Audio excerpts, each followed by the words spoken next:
Racikan Berita. Bersikap paling benar yang akhirnya hanya membuat malu negara kita di mata negara orang lain.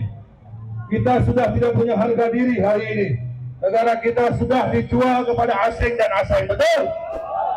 Negara kita sudah digadaikan seluruhnya, kawan-kawan. Kita ingin rakyatnya dijadikan aset, dijadikan apa? Pelayan, dijadikan babu, dijadikan pengemis, dan sengaja dijadikan miskin oleh penguasa hari ini agar tetap haus diberi sembako, haus diberikan.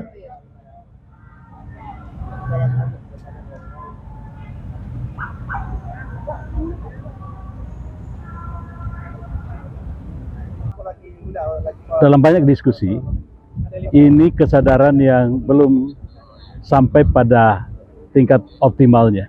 Saya kira memang masyarakat perlu berpikir lebih banyak lagi, merenungkan nasib bangsanya ke depan. Saat ini bangsa ini di ujung titik nadir, di mana kemungkinan untuk hancur sangat mungkin diakibatkan karena konstitusi tidak lagi dihargai. Dalam pemilu, segala macam pendekatan dilakukan dengan semena-mena, dan akibatnya kita tidak melihat lagi bahwa konstitusi ini menjadi perekat di antara sesama bangsa. Apakah kita ingin membiarkan hal ini terus akan terjadi? Ini kembali semua kepada kita sebagai warga negara, sebagai anak bangsa yang mencintai negaranya.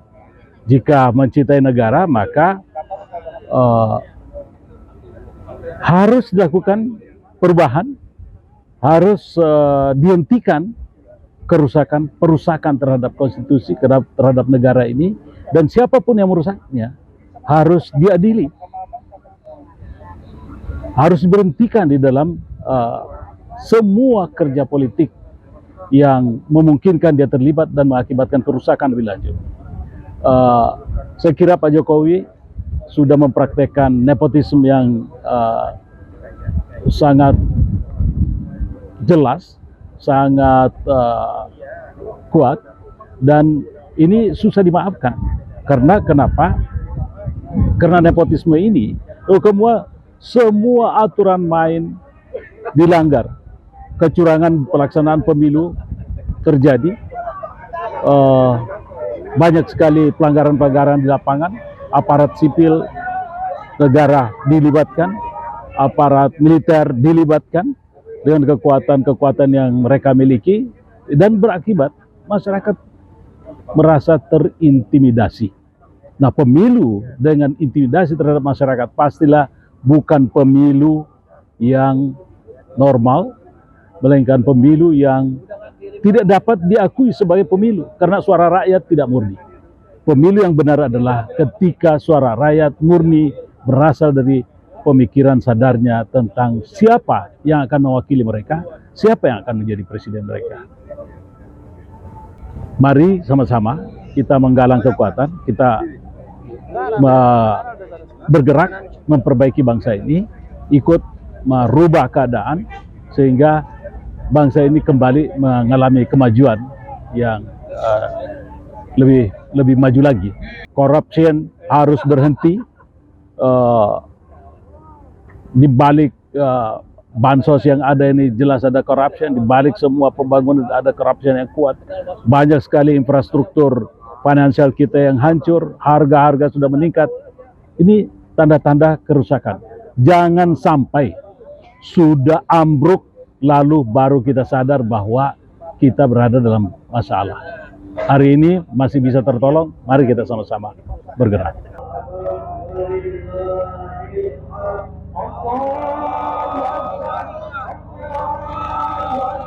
Ya, jadi pertama kita ingin menyampaikan respon positif pada masyarakat. Ternyata himbauan dari Pak Din ini direspon dengan sangat menggembirakan ya. Karena jumlah yang hadir pada sore hari ini cukup banyak ya. Cukup banyak ya. Mungkin bisa mendekati ratusan ribu atau bagaimana ya. Tapi saya ingin mengatakan itu luar biasa banyaknya. Dan ini ada pandangan, ada perasaan yang sama terhadap situasi yang dialami sekarang ini. Karena dengan kasat mata kita menyaksikan berbagai macam kecurangan dan ingin ditutupi gitu ya. Kita sayangkan karena kecurangan ini tidak direspon dengan baik, diatasi dengan menyelesaikan masalah. Tapi justru seolah ditutup, seolah-olah tidak ada. Bahkan Ketua Bawaslu-nya kan sudah mengatakan dia belum menemukan kecurangan yang sifatnya TSM ya. Tapi padahal kalau kita lihat kemudian pada saat pemilu, kemudian pasca pemilu, itu gambaran bahwa pemilu ini seperti yang dikatakan Pak Adin tadi, brutal ya, sangat brutal dan sangat tidak beradab ya. Dan sekali lagi rakyat menyadari masalah ini dan tumbuh perlawanan ya. Jadi kehadiran masyarakat pada sore hari ini yang begitu banyak merupakan bentuk perlawanan, dan perlawanan itu menurut saya akan terus berkembang ya dan menjadi gelombang besar dalam rangka melawan dari praktek kecurangan yang sifatnya TSM itu. Jadi ini tidak akan berhenti. Tidak akan berhenti. Hari ini misalnya Pak Adin merespon, kemudian kalau ada aliansi lagi dengan kekuatan lain, misalnya dengan Habib Rizik, gelombang ini. Kalau saya lihat yang datang ini orang-orang Habib Rizik belum turun nih. Belum turun. Kalau turun itu bisa jadi lautan manusia yang memadati DPR dan berbagai tempat di Jakarta. Dan sekali lagi seperti yang kita sudah baca di media sosial bahwa Habib Rizik ini menentang keras kecurangan pemilu, dan kita saksikan hari ini begitu banyak yang datang, berarti ada perasaan yang sama untuk melawan ketidakadilan, melawan ketidakbenaran, melawan kecurangan. Saya kira itu barangkali yang saya saksikan sebagai seorang yang mengamati apa yang terjadi pada sore hari ini. Jadi kalau kekuatan dari DIN yang bisa dikumpulkan pada hari ini yang cukup banyak ya. Kemudian ada tokoh lain lagi, misalnya Habib Rizik yang masanya belum turun ya. Itu gelombang yang akan menyemut di masyarakat Jakarta ini akan terjadi Pak. Dan sekarang ini nggak ada lagi rasa takut untuk menyebut Jokowi itu adalah sumber masalah gitu. Itu baliho yang begitu besar, itu penggambaran orang nggak takut lagi. Dan memang menurut Pak JK, tadi malam waktu ada buka puasa di rumahnya, ya setelah tanggal 20 kekuatan Jokowi itu makin melemah, orang nggak takut lagi. Sekarang itu modalnya hanya dua saja. Dia bisa memberhentikan orang dan mengangkat orang. Tapi setelah pengumuman tanggal 20 itu, orang sudah melemah dukungan pada beliau. Jadi itu akan semakin masif dukungan masyarakat, dan mudah-mudahan ini ada perubahan. Jadi saya setuju yang disampaikan tadi teman-teman, supaya sebaiknya Jokowi mengikuti seperti yang dilakukan Pak Harto.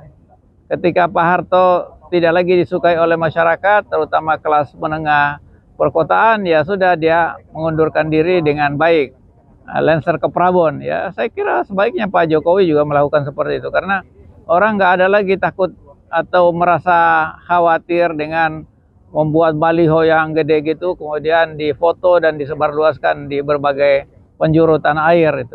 Itu mencerminkan bahwa kredibilitas Pak Jokowi itu sudah habis ya.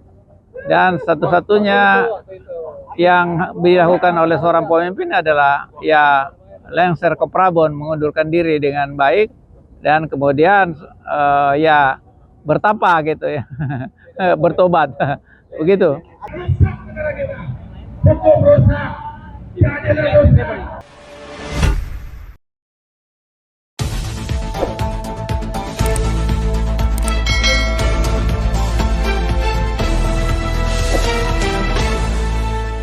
Racikan Berita